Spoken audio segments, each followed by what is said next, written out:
Alam mo, humanda talaga siya sa akin mamaya. Jenny. Enough. Hindi, Nate. Wala na sa lugar yung mga pinaggagawa ng Megan na yun. Palala na siya ng palala. Tapos ano, gagamitin niya pa si JC para sirain din ako? Diyos ko naman. Ano ba kasi ang totoo? Ano sinasabi mo? Naniniwala ka rin ba sa kanila? Ayokong maniwala sa mga sinasabi nila. Eh, kasama mo lagi yung JC na yun. Dinefend mo pa. Malay ko kung... O ano? Kung nagpaligaw ka dun sa asungot na yun. Ano?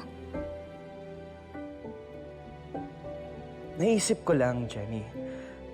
Ba't gagawa ng kwento si JC? Kaya ba hindi mo pa sinasagot? Dahil gusto mo ng options? Ng ibang manliligaw? Seriously, out of all the people, boyfriend pa ng kapatid mo?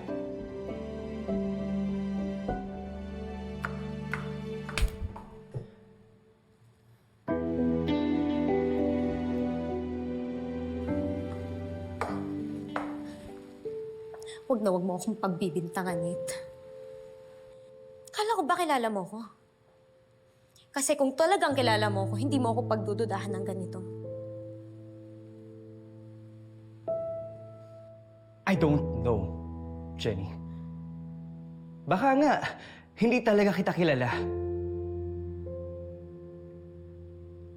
Ang dami mong surprises sa pagkatao mo. Ang dami mong tinatago. Baka clueless na ako sa lahat dahil natatapunan ng feelings ko para sa'yo. Sa lahat pa talaga ng tao na pwedeng manumbat sa akin, ikaw pa talaga, Nate. Okay. Hindi kita pipilitin, okay? Pero wala akong dapat i-explain sa'yo.